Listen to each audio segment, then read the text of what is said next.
Good morning. Welcome back, everyone, to another series of the 2025 Consular Series here on Import Export TV. I'm your host, Lawrence Christoffelsz, and I'm in Sydney today with the absolute pleasure to speak to Juan Pablo Julio, who's the Trade Commissioner of Chile here in Australia.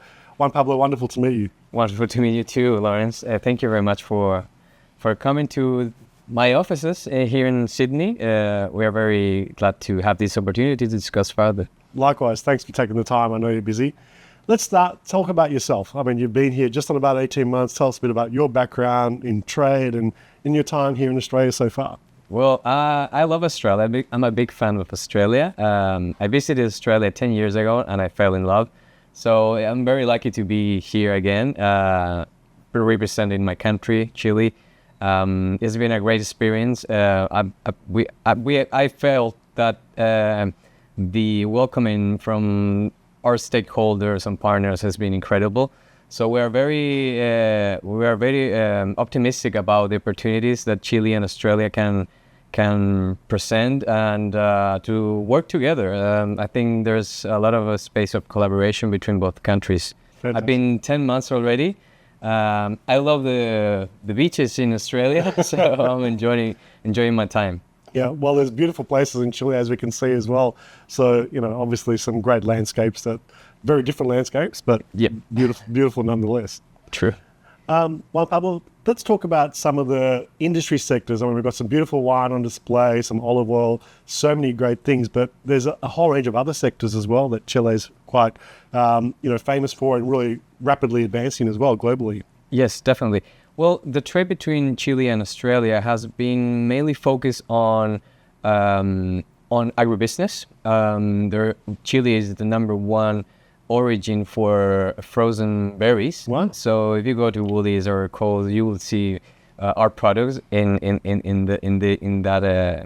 that category, as well as freeze-dried fruits, dried fruits as well.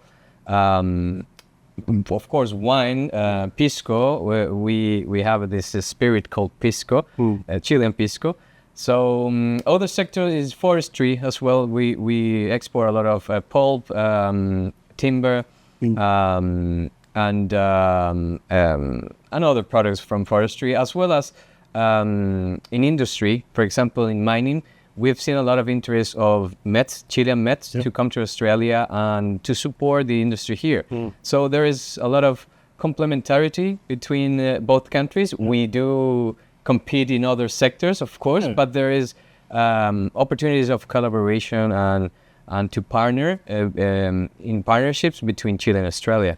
Fantastic. You're right. I think that met sector, there's so many complementary sub-services as well that Australian companies who in Queensland, Western Australia, are doing some great mining support programs, products and services that could really do well in Chile as well. Definitely. And we have already presence of Australian companies in Chile. Of course, BHP, South 32, the big ones, but there is other mets that have already touched Chilean ground and have established their as a gateway to entry to Latin America, and Chile has a lot of expertise in that field. That's a perfect segue for my next question, because the free trade agreements that Chile has globally is phenomenal. It's probably one of the earliest adopters of free trade agreements on the planet, and your country really led the way in leveraging those free trade agreements. And now Australia, obviously, we've got a free trade agreement with Chile as well. Yes. Let's talk a little bit about that. Well, Chile is a very small economy, and we have been. We already have 33 free trade agreements with the world, which actually can reach almost 90% of the global GDP. So it's a very wise strategy that Chile has adopted. And in fact, with Australia, we signed a free trade agreement on 2009, fully implemented on 2015. It was the fifth free trade agreement of Australia, and it was the first free trade agreement with a South American country. So we are very proud of that. And as well, this year we're celebrating the 80th anniversary of bilateral relationship with Australia. Yeah.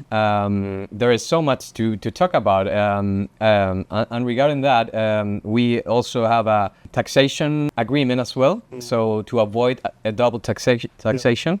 And that has allowed many Australian companies to see the potential of Chile as a stable economy and a strategic place to expand their business in Latin America. Yeah.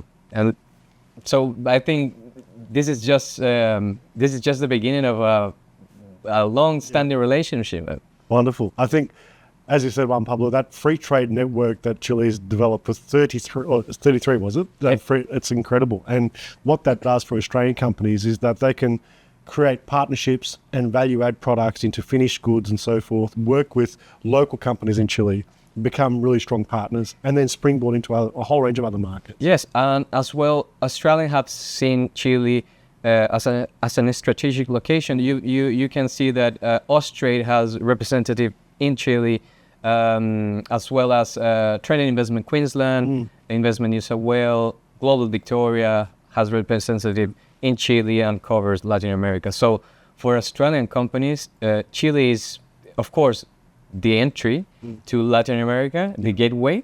We have direct flights from LATAM Airlines and also of Qantas.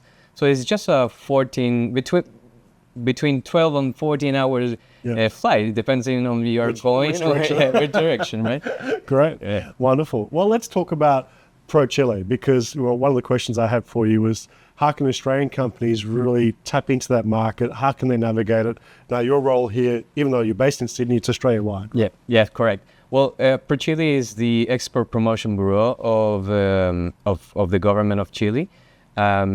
We celebrated 50 years last year, and we are very keen to support our businesses in Chile to come to Australia to export their products, their services, and also to collaborate with other agencies here in Australia. The other way around. I mean, we also promote tourism. We also help to attract investment to Chile. So it's been a 10 intense months for me here, but very fruitful. I think there's many other opportunities that we still need to work on. Yeah, I think, and there's a strong cultural friendship as well between Chile and Australia as well. Right, the fifth largest communities of Chileans outside Chile is here in Australia. So there's a lot of history. Fantastic. So maybe, can you talk about some examples? I know you've only been in the role here for 10 months, but are there some Australian success stories that you're aware of? Yeah, definitely. Well, you know that SQM, one of the largest lithium companies in Chile, is now establishing operations in Australia. There's other Chilean companies that have succeeded here in Australia, as Sigdo Copper NX, for example, which is a explosive and blasting services company. Again, that met sector is met sector is very because Australia is also very big in natural resources, of course, and Chile has a lot of expertise in some of these minerals. We both country have critical minerals, right? And we need to strengthen our cooperation, collaboration. Other companies as HIF and so on. Another way around, we have BHP, South 32, you have other med sectors. I mean, there is an agribusiness as well. Australia has a lot to offer to Chile, as well as Chile has other services that can be very good to this market. Wonderful. I'd like to probably maybe finish up just for my curiosity. I'm sure the audience will hopefully appreciate as well. Can we ask about the demographics of Chile? I mean, Australia is like obviously a younger population. What's the sort of growth opportunities there for middle class? I think the big businesses have done really well there, like you say, South 32, BHP. But for some of the Australian SMEs, what do they need to know about the consumer type of style? Yeah, well, Chile is a developing country. Our middle class is the majority of our country, but Chileans are very willing to try the trends. Like healthy foods, vegan products, of course. Chileans are more into taking care of the origin of the products, how sustainable the product is. So in terms of products, I think Australian is very sophisticated, and it's a very developed country as well, and they can offer a lot of let's say developed products or Great. or services. Yes. Yeah. Wonderful. Well, Juan Pablo, congratulations on your posting here in Australia. We're looking forward to supporting and giving you as much opportunity for media and exposure as well with your role here. So look forward to supporting you with that. And I'm sure you'll be doing great things right across the country for Chilean and Australian business to work together. Yes, definitely, Lawrence. Thank you very much. I just missed to mention that this year, hopefully, we are Chile and Australia will be starting the construction of the Humboldt route, which is optical fiber cable that will connect physically Valparaiso with Sydney. Really? We'll stop, of course, in French Polynesia. It's about almost 15,000 kilometers of cable.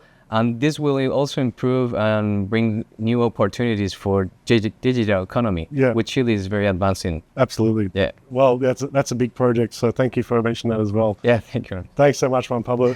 Great to talk to you. meet you. Appreciate taking the time. Thank you so much. So.